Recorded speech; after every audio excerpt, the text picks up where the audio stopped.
Hi Aries, welcome to your general weekly reading for December the 26th all the way through to Sunday the 1st of January 2023, so the last reading of 2022. Good to see you here. Let's jump straight into it. I've already drawn the cards. It's a 5-card horseshoe spread. Present position, present expectation, unexpected, short-term future, long-term future. Short-term future is obviously Monday through Sunday, long-term future, next 1, 2, 3 weeks. So that does kind of move into 2023 there. We start off with the theme of the deck. So the card at the bottom of the deck was the Nine of Wands, the almost there card. It's the precursor to the burden card, the Ten of Wands. The 9 is about almost there, basically. And as you can see, this wolf has really been in the wars. She's got blood on her tummy. She's backed into a corner, but, she's highlighted. She's front and center. No one's going to take her down. She's going to come out fighting. I wouldn't want to take on a cornered wolf, would you? So that's the energy there. So your energy is, you're almost there. Just got to get through this holiday period with the in-laws. Just got to get through this process, whatever it is you're going through at the moment. It does feel like a reading of two halves as well. The unexpected card in the middle here looks like a separator between these two and these two. So it'll be interesting to see what we get when we clarify. But we start off your present position. You've got the entrepreneur card, the King of Pentacles. This is very determined. You've got antlers. Antlers are stamina and tenacity. So you're very tenacious, you're very determined, you're very driven, as you would expect with a card that's often called the entrepreneur card. Well, this is a wealth and power and understanding of your own making. You've got the tools in your hand. It's not, this isn't idea generation, although it could be as an entrepreneur, but this is more roll your sleeves up and get on with it. Make the change yourself. Be the change you want to see in the world. It's that kind of, the word endeavour keeps coming up. There's a real sense of endeavour about this. You roll your sleeves up, get on with it. You get on the boat, you sail to the new land, you make a new life for yourself, and it's all there for you. You can see what it is that you want, that you're not blinded to this, which ties in really nice with present expectation. Is you're expecting to have a lot of choices, and they're all great. This card always talks about it'll turn back to smoke. What happens is the choices appear and then go away again. And I know people can say, well, not making a choice is a choice, but it's really not. The universe is kind of going, so which path are we going to go down? Which of these paths do you want to go down? And you might go hummingbird. It goes, right, fine. We didn't think you'd go down the hummingbird path. We thought it was going to be butterfly. But it's okay. We can do that. And if the universe really wanted you to pick butterfly, it'll start steering you back towards that. If it goes, correct, that was the one we thought you were going to go for, that is the one you want. There's even things in here that you don't know you want. I didn't know I realised this until, you don't know till you know. But basically, the choice card. So they kind of work hand in hand.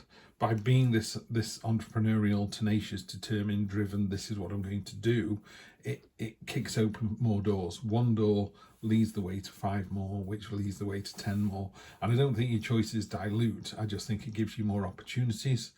So you're going from opportunity to opportunity. Then, being human beings, we get the Two of Swords, which in this particular reading is about two swords rubbing against each other, that kind of friction and stalemate. But more traditional Two of Swords read is a woman on a beach with two swords in front of her crossed over a chest with a blindfold on. And it's sometimes a card of, it is a card of stagnation and stalemate and not moving, but it's also a card of her going, just stay the hell away. I've got two swords and I'm blindfolded. I could cause as much trouble as anyone else. Just let me think about this for a minute. So sometimes it's a way for you to take a breather. So imagine, I don't know, some of you have obviously got, extended families and you're trying to see them all over Christmas. And obviously that comes with an amount of stress and anxiety and cost on time as well as monetary cost. You just want an afternoon where you just go, do you know what? I just want to be on my own for half an hour. I've seen grandma. I'm off to see my partner's grandma tomorrow. I've got aunties and uncles. We've got big parties coming up. I just want a little bit of time on my own to just think about what it is that I want. And that seems to break into two, because then you've got these two cards here. Two fantastic cards, by the way. Short-term future, Ace of Wands. This is a new start, but with real passion and enthusiasm, and tied in with the entrepreneur as well. It's really powerful. This is you coming up with a great idea and someone going, I'm not convinced. And by the time you finish your spiel and told them how good it is, they're fully on board. They go, wow, you really do believe in this, don't you? So there's a real new start that you're determined to have.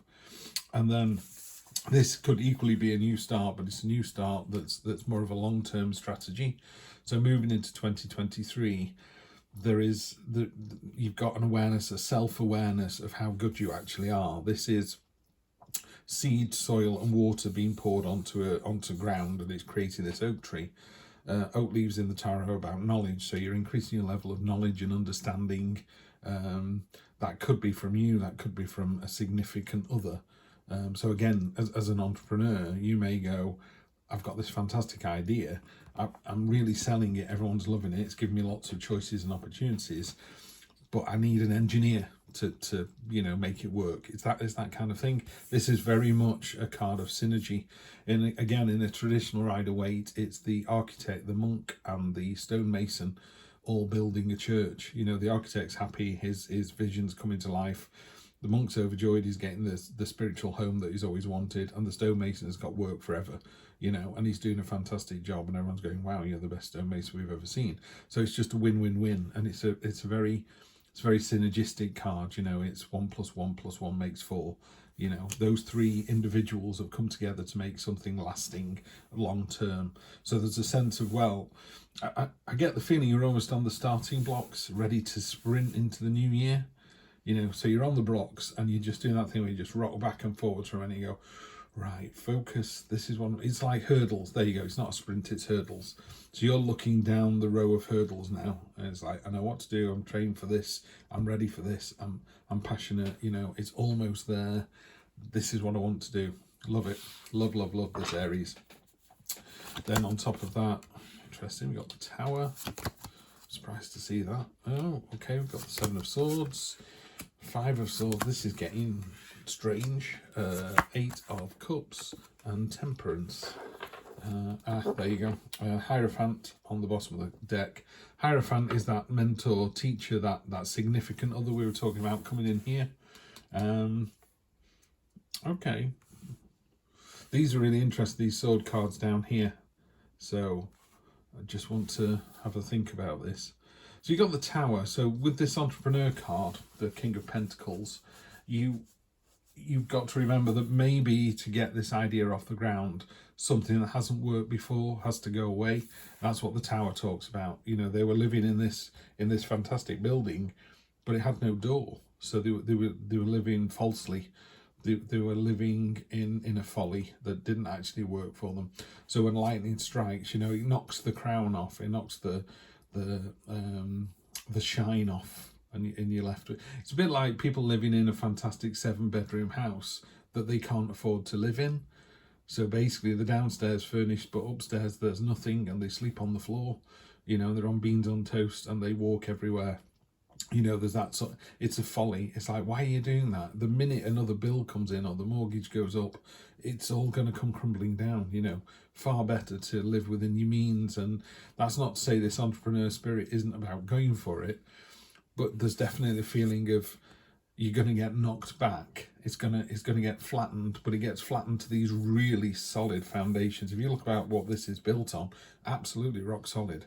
So yeah, you will get knocked back, with that idea, but that's only someone pushing you to, like Edison with the light bulb. He didn't fail 1,000 times or 999 times. He said, I found 999 ways not to make a light bulb.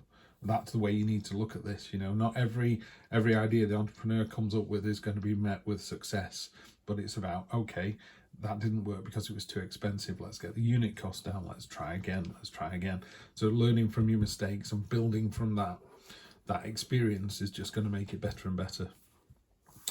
With the choices, obviously sometimes we get choices to do things and they can be a little bit deceitful or underhand. This is someone who, the idea is great. If you look at the guy's face, he's like, oh, this is so cunning, this is inspired. The guard there can't see him. So he's gone into the camp and he's stolen all the swords. The idea behind this is strategically, you can't fight if you've got no weapons. So tomorrow he's going to ride up to the camp and go surrender. They'll have no choice but to surrender. It is a gamble because they might fight with the fists and it might just make them even crosser. But it is a slightly underhand kind of strategy. So I would just be careful of the choices that you make, because the direction you choose will impact. There are lots of board games you can play where it goes, do you want to go down the dark side or the light side? You know, and it's fun to play both. But obviously the dark side doesn't let you be a good guy at the end of it. You win by deception and being the evil player, or you can play the good guy. I'm not saying either of those is right or wrong. I'm just saying you can't get halfway through down the dark side path and then go, I've changed my mind. It's like, it's too late. You're on this path. You've chosen that slightly deceptive way of doing something. Then you've got the Five of Swords here as well. This is a card of victory. So after your stalemate, you're thinking about this and telling people to go away while you think about it. It is a card of victory. You know, you've taken the swords off these people, but they're completely demoralized. They're completely crushed. You know, I think you've got to be very magnanimous in victory, you know, very gracious. You don't want to rub people's noses in it, because, you know, all the people you rub up the wrong way on your climb to the top are the people that you meet on your way down again. So I would treat people with the kindness that you're able to, Aries. That to me feels a bit... I wouldn't tell people what to do, because I'm just reading the cards here. Maybe this person here, this is a person, by the way, they come in towards the end, or they come in at the start of the new year. This is a person who's got experience, and you can choose to listen to them or not. I think they're going to tell it like it is. They might go, your idea is rubbish, or you're never going to sell it at that price. And that's going to make you quite cross and maybe lead you to cut corners or do something you shouldn't. But I wouldn't do any of that, because that doesn't solve it. In fact, when you get to the short-term future, you've got the Eight of Cups. Eight of Cups is about walking away from something that no longer serves you, but quite happily. And although the future looks uncertain and bleak and there's no markers on there, there's no kind of destination really. It's like you don't really know where you're going. You just know that you can't be here anymore. So that's a really important part. It's like, it's quite, there's a lot of turmoil here. And I think that all gets resolved. And then you move into, this is the new start I was looking for right at the end of the year. This doesn't serve me anymore. I'm not going to go down that route. This is the path I'm on now. And then you do this strategy. You've got some help and advice from someone there. And then the Temperance card is finding that balance. You know, she's got 1 foot in the water, 1 foot on land. She's pouring conscious into subconscious. There's the path as well. The path is now lit up. So on this card, you just headed away because you didn't know where you're going. You just know you're going into these bleak sort of mountains. I don't know where I'm going. There's no houses. This looks dangerous. This looks risky. It's like, yeah, yes to all of that. But that becomes this. There is a path straight out of this subconscious. There's your path right between those two hills, and the sun's coming up. So you're in for a fantastic 2023. I think I will be doing a reading for 2023 for you. I'm going to do a 13 card read, so a card for every month. And we'll do that in the next couple of weeks. But yeah, I think you've got a fantastic idea. Could be a relationship, could be a job, it could be an actual idea. And I'm not saying you shouldn't go down the slightly, what's the word? Disharmonious route. There's the slightly more frictiony route.